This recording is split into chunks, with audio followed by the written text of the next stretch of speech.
Willey Puttur అనే ఈ పేరు ఇద్దరు వేటగాళ్ళ వల్ల వచ్చిందని చెప్తారు. అమ్మవారైనటువంటి గోదాదేవి ఈ పేరుకు ఎలా గౌరవం కల్పించింది?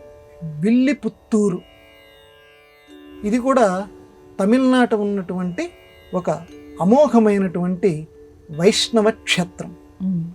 శ్రీ విల్లి పుత్తూరు. కొంతమంది శ్రీని వదిలేస్తారు, వాళ్ళకి శ్రీ ఇష్టం లేక. శ్రీ వదిలేశారు అంటే వాళ్ళకి శ్రీ ఇష్టం లేదని శ్రీ వాళ్ళ దగ్గరికి రాదు. ఎందుకనంటే లక్ష్మి అనేటువంటి పదానికి అర్థం ఏంటంటే లక్ష్మీతే అనయ్య, తనని ఎవరు చూస్తారో వాళ్ళ వైపు ఆవిడ చూస్తుందట. కాబట్టి శ్రీని వదిలేసాము అని అంటే శ్రీ మన వైపు చూడదు. శ్రీ అంటే లక్ష్మీదేవి, కాబట్టి శ్రీ అంటే గోదాదేవి. ఇక్కడ గోదాదేవి అన్నా లక్ష్మీదేవి అన్నా ఒకరే, ఆండాల్లో ఒకరేగా ఆవిడని చెప్తారు, ఆండాల్.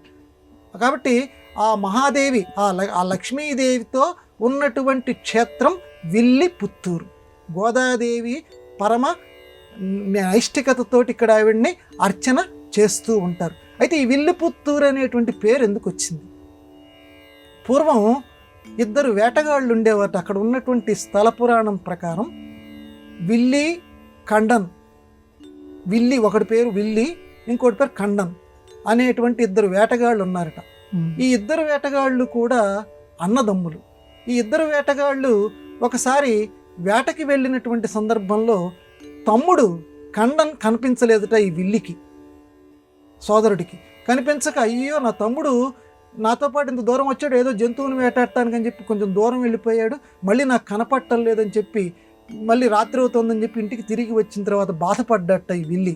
బాధపడుతూ ఉంటే కల్లో కనిపించేట, ఏం బాధపడకు, నీ తమ్ముడు నా దేవాలయం ఎక్కడ ప్రతిష్టాపన చేయాలో అక్కడికే వచ్చాడు, కాబట్టి ఇక నుంచి మీ ఇద్దరి పేర్లు, మీ సోదరులు ఇద్దరి పేరు మీదుగానే ఇక్కడ గోదాదేవి అనే పేరు మీదుగా మహాలక్ష్మీదేవి కూడా ఇక్కడ ఉద్భూతమవుతుంది.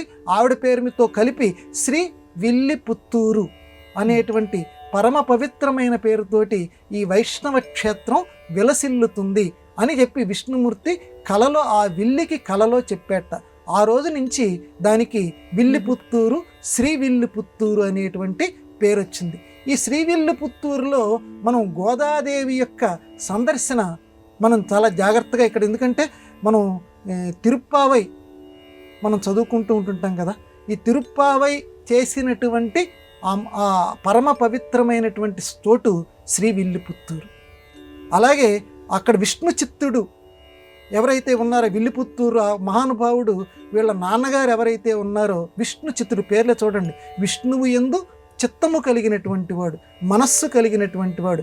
ఆయనకి సీతాదేవి ఏ రకంగా ఈ నాగేటి చాలులో దొరికిందో గోదాదేవి కూడా తులసి కోటలో ఆ రకంగా విష్ణు చిత్తుడికి దొరికినటువంటి పరమ పవిత్రమైనటువంటి చోటు ఇదిగో ఈ విల్లి పుత్తూరు. కాబట్టి ఈ గోదాదేవి చక్కగా ప్రతిరోజు కూడా అలంకరణ చేసుకునేదిట. విష్ణుమూర్తికి సంబంధించినటువంటి పూలహారం తండ్రి గారు ఏదైతే దేవాలయంలోకి తీసుకుని వెళ్ళబోతున్నారో ఆ హారాన్ని ముందు తాను అలంకరించుకునేదిట.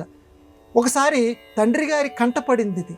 కంటపడిన తర్వాత తండ్రి గారు అయ్యో తప్పైపోయిందని చెప్పి విష్ణుమూర్తి ఎదుట నమస్కారం చేసి తప్పైందని కాళ్ళకి నమస్కారం చేస్తే ఆయన అన్నట్ట, ఏం పర్వాలేదు, ఆ గోదాదేవి ఏదైతే అలంకరించుకున్నదో ఆ పూలదండే నాకు చాలా ఇష్టము అని చెప్పాడట.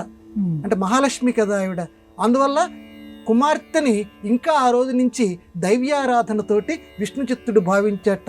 ఆ రకంగా దేవీ దేవతల యొక్క మహామహిమలు ప్రకటితమైనటువంటి క్షేత్రం శ్రీ విల్లి పుత్తూరు. అది ఈ రోజుకి కూడా చాలా మహిమోపేతమైనటువంటి క్షేత్రం. దాని సందర్శన చేస్తే చాలా అదృష్టం, ఆ పేరు విన్న అదృష్టం, ఆ కథ విన్న అదృష్టం, అది ఈరోజు మనకి లభించింది.